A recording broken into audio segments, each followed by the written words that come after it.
sometimes it's just been so natural to us, we don't realize that we're, maybe a strong way to say it is we're cursing our future. You can curse your future or you can bless your future. So be careful what you say. I think in that case, God was saying, I am everything because I am. Right. Now, mine is a different take on it. It is what follows the word I am, I believe you're inviting into your life. Joel Osteen stands behind a pulpit that used to be center court for the Houston Rockets, smiling at a camera that beams his message into more than 100 countries. For 25 years, that smile has been the calling card of the largest church in America. But look closer at the last decade, and a more complicated picture starts to emerge. One of federal loans meant for struggling small businesses, a charity budget smaller than the marketing budget, a hurricane response that made him a national punchline, and a shooting inside his own sanctuary that nearly killed a 7-year-old boy. This is the story of how Joel Osteen built an empire on hope, and why so many people now wonder what that empire is actually for. Joel Scott Osteen was born on March 5, 1963, in Houston, Texas, one of 6 children in a household built entirely around faith. His father, John Osteen, had already broken away from the Southern Baptist Convention and embraced a charismatic, non-denominational style of Christianity. In 1959, John and his wife Dodie founded Lakewood Church inside a converted feed store that held roughly 200 people. By the time Joel was a teenager, that feed store had grown into a congregation of several thousand. Joel wasn't the child anyone expected to inherit the pulpit. He was quiet, more comfortable behind a camera than in front of a crowd. He graduated from Humble High School in 1981 and enrolled at Oral Roberts University to study radio and television, but he dropped out after less than a year. He didn't want a diploma. He wanted to build his father's television ministry, and in 1982, at just 19 years old, he did exactly that, launching Lakewood's broadcast operation from scratch. For the next 17 years, Joel stayed almost entirely off camera. He produced, directed, and edited his father's sermons. He picked camera angles, coordinated lighting, and by his own account learned more about preaching from editing hundreds of his father's messages than he ever could have learned in a classroom. When John asked him to preach, Joel always said no. He saw his role as making his father look good on television, not taking the stage himself.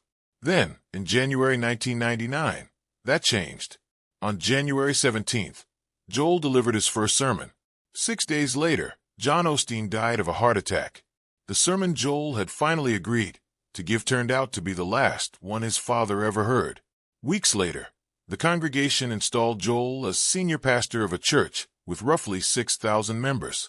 He had no formal theological training, and by his own admission, no real desire for the job. What happened next surprised almost everyone. Within 5 years, weekly attendance ballooned toward the tens of thousands. Osteen doubled the church's television budget, bought prime broadcast slots in major cities, and put Lakewood's message on billboards along the highways. But more than marketing, his sermons themselves were different. He avoided hellfire and judgment. He talked about hope, about believing bigger, about a God who wanted good things for ordinary people. Traditional churchgoers and people who had never opened a Bible in their lives found themselves tuning in. The building itself couldn't hold the growth. In 2003, Lakewood struck a deal with the city of Houston to take over the Compaq Center, the arena that had been home to the Houston Rockets. The lease ran 30 years for $12 million, with an option to extend. The renovation cost nearly $95 million, the equivalent of roughly $158 million today, to convert a basketball arena into a 16,000-seat sanctuary, complete with waterfalls, broadcast studios, and hundreds of thousands of square feet of new space. The doors opened on July 16, 2005, to a packed house, and Lakewood bought the building outright in 2010 for $7.5 million. Osteen's rise off the pulpit was just as dramatic.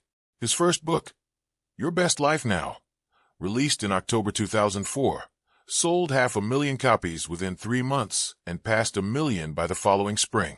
It stayed on the New York Times bestseller list for more than 200 weeks and eventually sold over 4 million copies worldwide. Reviewers and rival authors alike were startled by how a first-time author with no publishing background had produced a book that outsold most secular self-help titles of the era. He went on to publish more than a dozen additional books, several of which also became bestsellers, including Become a Better You in 2005, which reportedly earned him around $13 million in combined royalties and advance payments. Between book deals, licensing, and speaking engagements, Osteen built a personal media brand that includes tens of millions of followers across social platforms and a touring arena series called A Night of Hope, where tickets have often run around $15 a head and crowds have filled venues from Miami to London's Wembley Arena, in productions built more like concerts than traditional revival meetings, complete with lighting rigs, live music, and stagecraft typically reserved for touring musicians rather than pastors. That crossover into mainstream entertainment culture occasionally created its own friction. In 2019, rapper and producer Kanye West brought his Sunday service gathering to Lakewood, drawing a record crowd and a wave of media coverage, but also renewed criticism from those who felt the event blurred the line between worship and celebrity spectacle even further than Osteen's ministry already had. A separate legal dispute added to the pattern of controversy trailing the church's high-production approach to worship. In 2011, an electronic music duo sued Lakewood and Osteen personally, alleging the church had continued using one of their songs after its licensing agreement had expired, and sought $3 million in damages. Lakewood argued the matter was a licensing misunderstanding rather than deliberate infringement, and in 2012 a judge ultimately ruled in the church's favor. The lawsuit itself was resolved without a payout, but it offered a small window into just how large and commercially complex a modern megachurch's operations had become, one where the same institution can find itself negotiating record licensing disputes and hosting rap superstars in the same building where it once housed the Houston Rockets. Today, Lakewood's broadcasts reach an estimated 10 million viewers a week in more than 100 countries.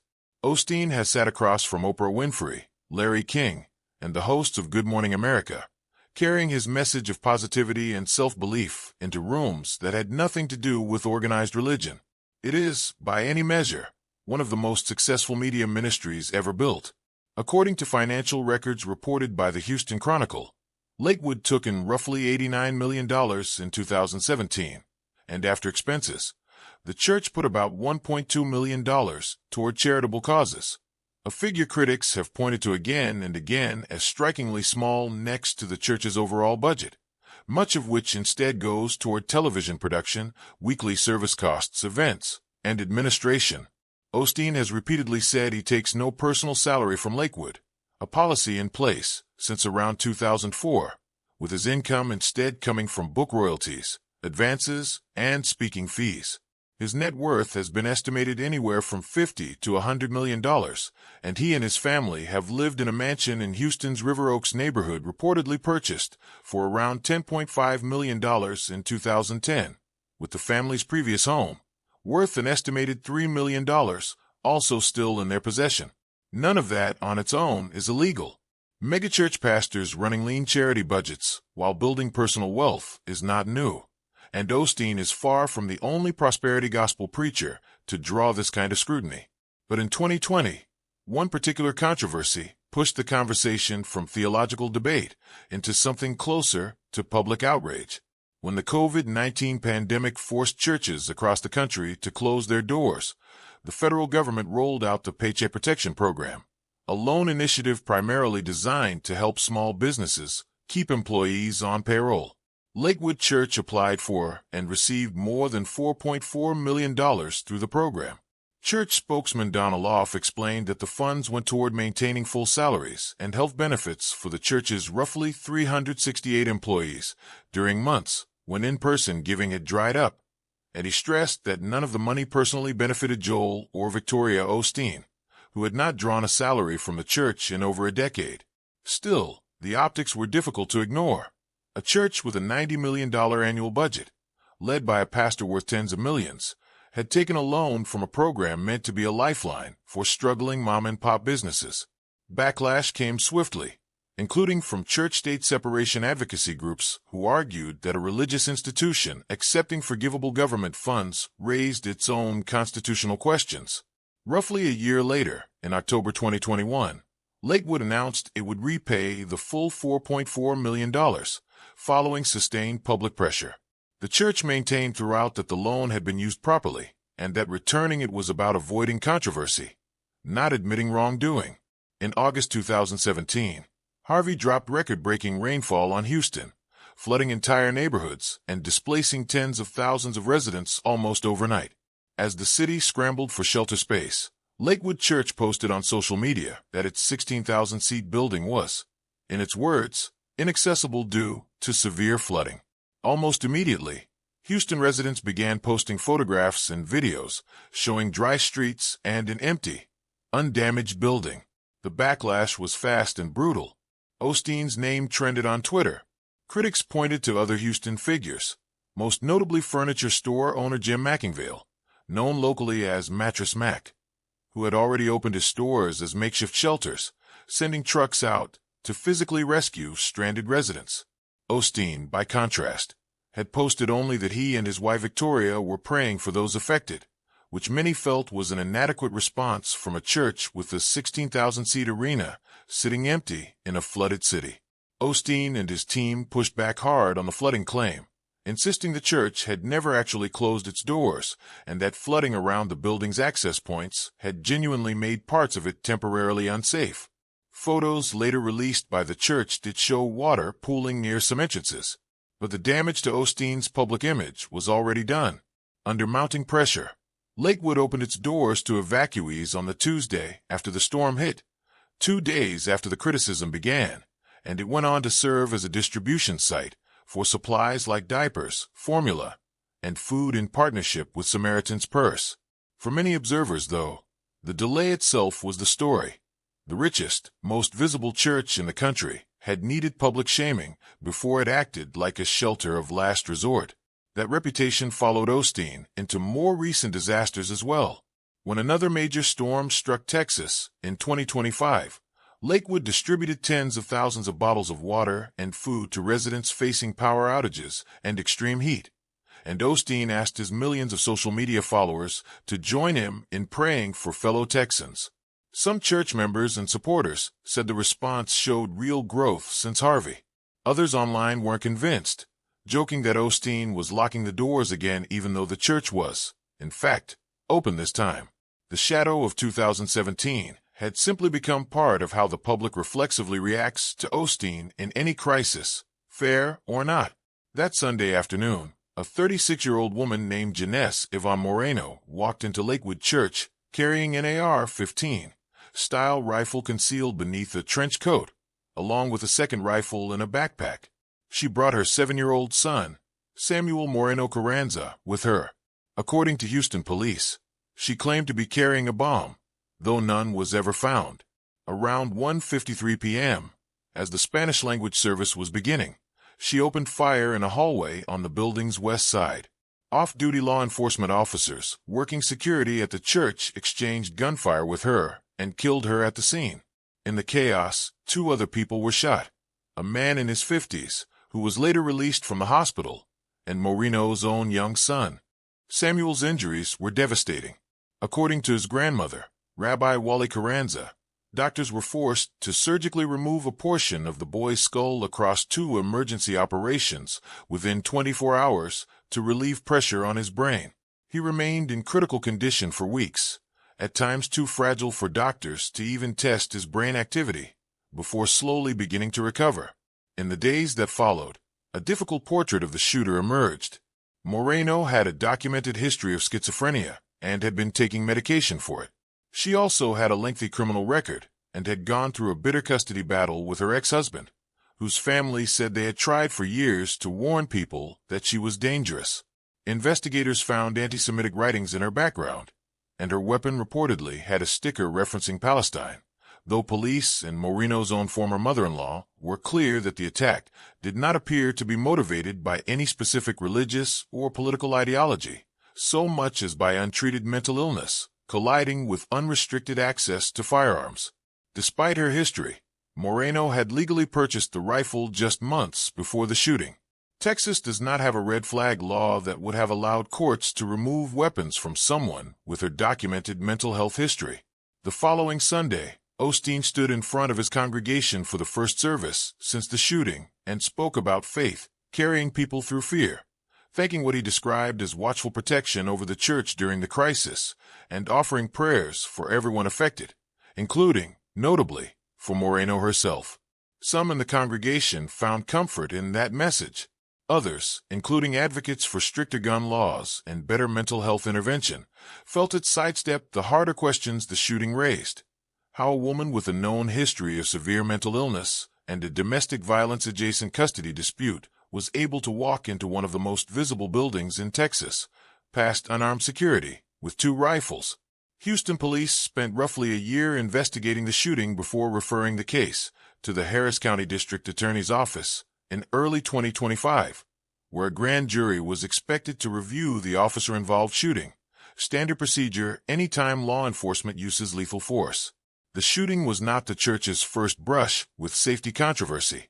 Back in 2014, a family alleged that a church usher had grabbed their 18-month-old's car seat and knocked it off a pew, causing the baby to fall face-first onto the floor.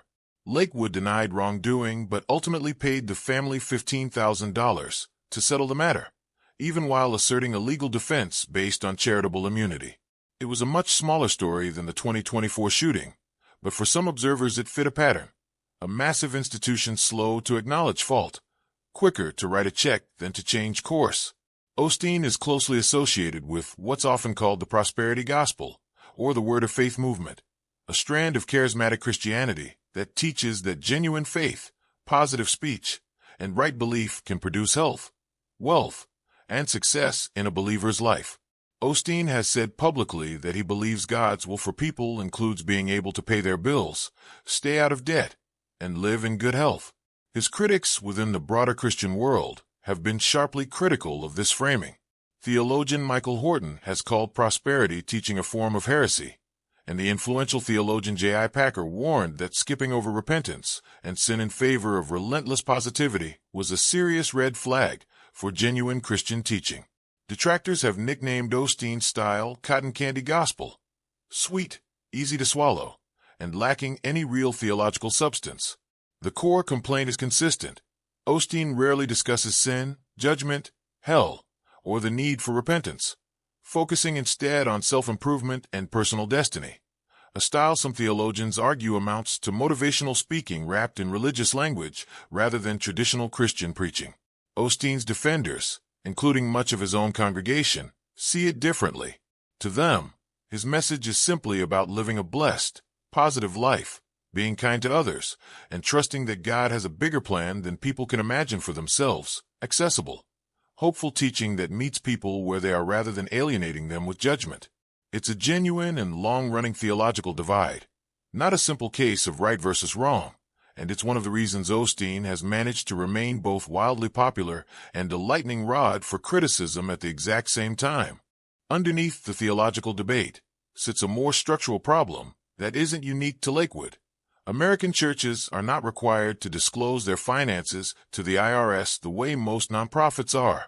Traditional charities that want tax-exempt status generally have to file detailed annual returns showing where every dollar goes. But houses of worship are largely exempt from that requirement under federal law.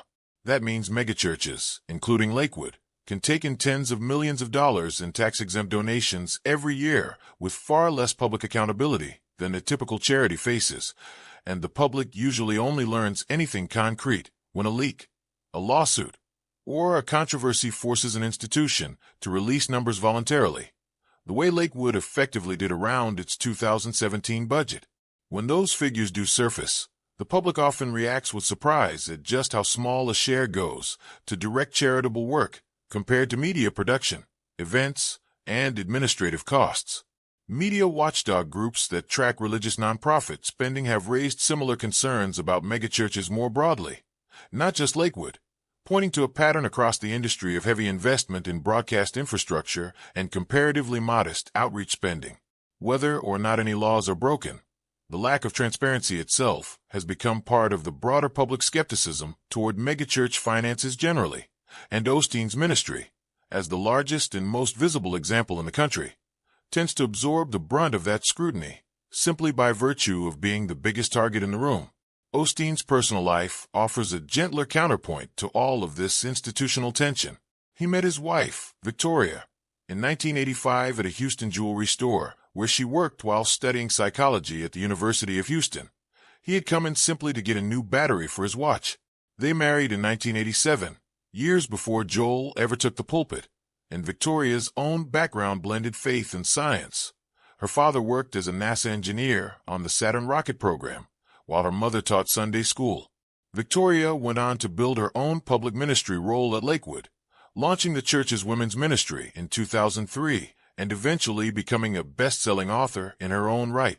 The couple's two children, Jonathan and Alexandra, grew up inside the church's spotlight, both taking on worship and ministry roles as young adults, with Jonathan preaching his own first sermon in 2019 and Alexandra becoming a lead vocalist in Lakewood's worship band. None of that personal history erases the harder questions swirling around Lakewood, but it does complicate the picture of Osteen as a purely cynical operator.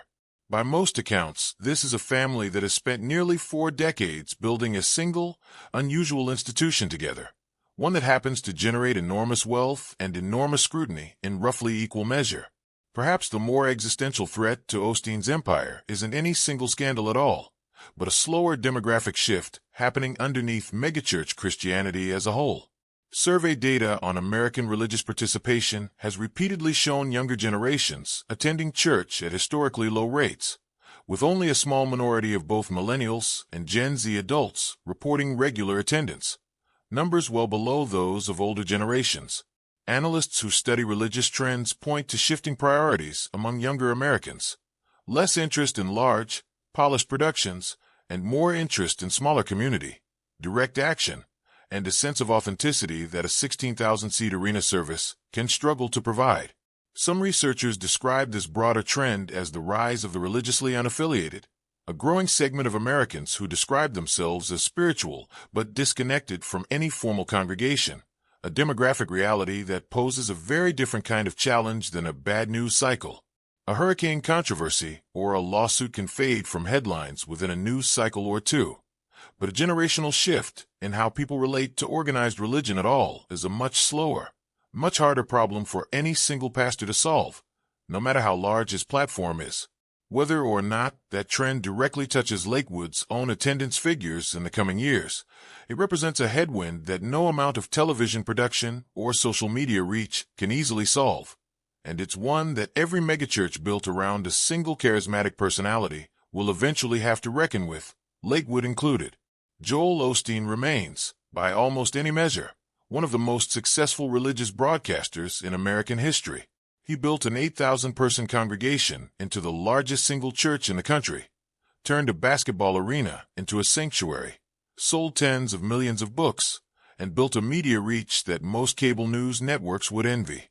But success on that scale invites scrutiny on that scale too.